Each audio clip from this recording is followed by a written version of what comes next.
Halo semua, kali ini kita akan membuat media tanam organik super subur untuk menanam cabai di pot ya. Dimana dengan media tanam ini kita tidak perlu menambah pupuk lagi selama pertumbuhan tanaman cabai tersebut. Tanaman cabai di dalam pot bisa tumbuh dengan baik, bahkan berbuah tanpa mengalami kendala yang berarti meski tanpa pupuk susulan apapun. Bahan-bahan organik yang kita pakai untuk pembuatan media tanam super subur ini tentunya murah, bahkan lebih banyak gratisnya dan mudah didapat. Pembuatannya hanya memakan waktu 2 minggu saja dan langsung kita pakai untuk menanam cabai. Bagaimana cara membuatnya secara lengkap serta menanam cabainya? Yuk langsung kita saksikan.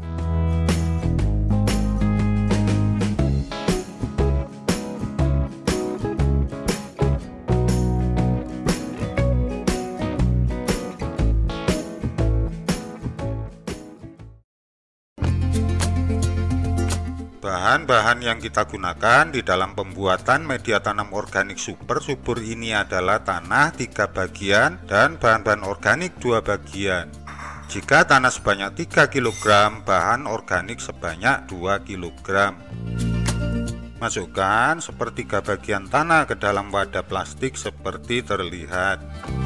Masukkan limbah organik sebanyak setengah bagian dari limbah organik yang disediakan, seperti kulit buah atau buah-buahan yang sudah membusuk, dedaunan atau cangkang telur jika ada ya. Limbah buah-buahan mengandung nitrogen, fosfor, kalium, vitamin, kalsium, zat besi, natrium, magnesium, dan lain-lain yang sangat dibutuhkan oleh tanaman. Tambahkan garam krosok atau garam kasar sebanyak 20-30 gram untuk media tanam yang dibuat sebanyak 50 kg. Garam krosok mengandung nutrisi yang dibutuhkan tanaman seperti natrium, klor, sulfat, magnesium, kalsium, kalium, dan iodin. Meskipun begitu, garam tidak dapat ditambahkan terlalu banyak pada tanaman ya, karena mengandung natrium dan magnesium yang tinggi. Jika garam diberikan pada media tanam dengan konsentrasi tinggi, maka kandungan magnesium sulfat pada garam tersebut akan mengganggu penyerapan kalsium. Jika larutan garam berkonsentrasi tinggi disemprotkan pada daun tanaman, maka daun akan terbakar. Kebanyakan garam pada media tanam juga membuat tanaman terdehidrasi sehingga mudah layu. Tambahkan kembali sepertiga bagian tanah. Tambahkan kembali setengah bagian bahan organik. Terakhir, tambahkan sisa tanah.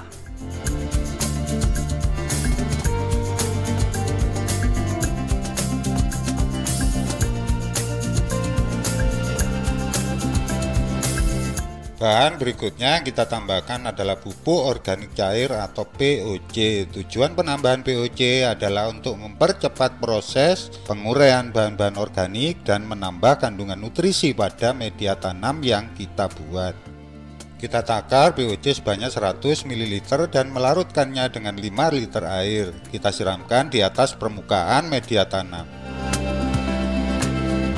Tutup wadah pembuatan media tanam dengan plastik hitam dan kita fermentasikan selama 1 minggu. Kenapa media tanam ini tidak langsung kita pakai saja ya? Karena proses fermentasi bahan-bahan organik yang masih baru pada awalnya memproduksi senyawa amonia pada proses pembusukannya. Amonia dapat meracuni tanaman sehingga tanaman tidak dapat meneruskan pertumbuhannya.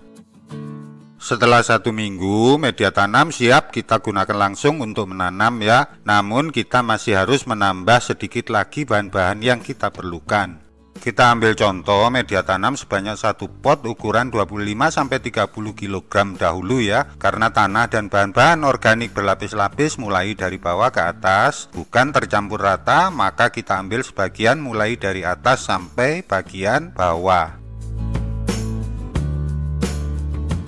Campurkan arang sekam setengah bagian dari media tanam dan campurkan juga dolomit sebanyak 0,1% dari berat media tanam. Berat media tanam ini kurang lebih 25-30 kg, maka campurkan dolomit sebanyak 25-30 gram atau 1 genggam. Aduk rata. Masukkan media tanam ke dalam pot. Untuk semakin mempersubur media tanam, kita tambahkan pupuk organik cair atau POC, asam amino, dan asam humat. Takar pupuk organik cair sebanyak 20 ml, asam amino 2 ml, dan 1 gram asam humat. Larutkan dengan 1 liter air, siramkan pada 1 pot penuh media tanam seperti terlihat. Begitu pula pot-pot yang lain jika ada lebih dari 1 pot. Beri pupuk organik cair, asam amino, dan asam humat dengan takaran yang sama. Biarkan media tanam di dalam pot ini selama 1 hari ya.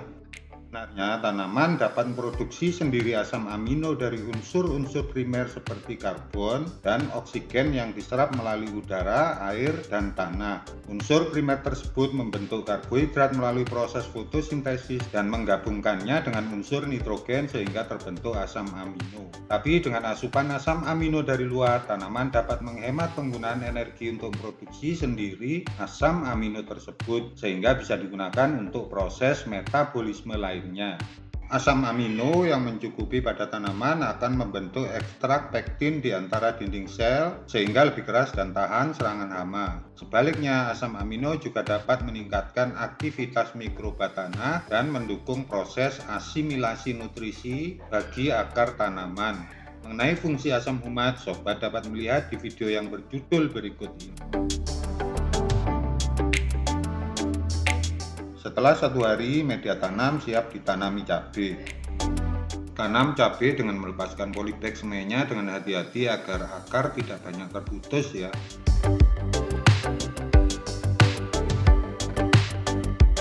Siram bibit cabai yang sudah kita tanam setiap pagi dan sore hari dengan air secukupnya.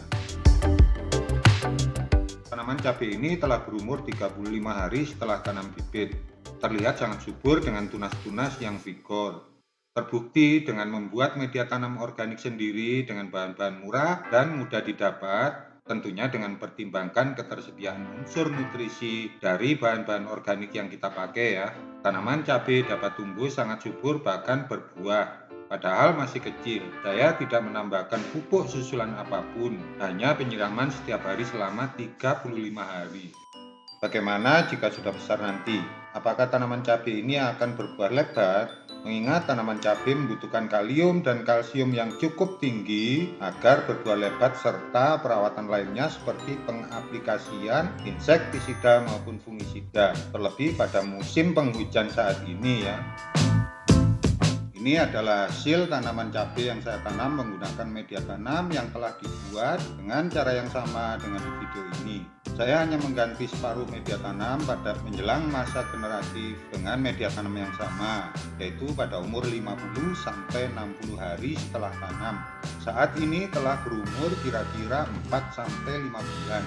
Agak lama jika dibandingkan dengan ditanam di daerah dataran rendah.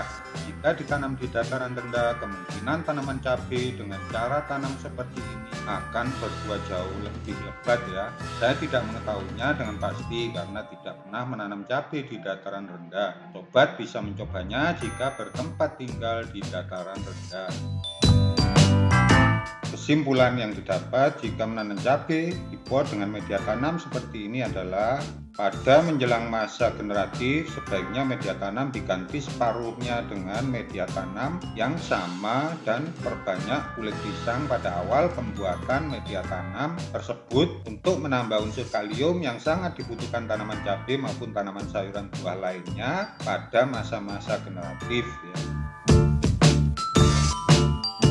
Oke semuanya, sampai di sini dulu video tentang menanam cabai dengan media tanam organik super subur tanpa tambahan pupuk lagi. Jangan lupa subscribe, like, komentar, ataupun share ya, serta nyalakan lonceng notifikasinya agar tidak ketinggalan update video-video terbaru dari channel tutorial berkebun ideal. Semoga sehat-sehat, bahagia, dan sukses selalu. Amin ya robbal alamin.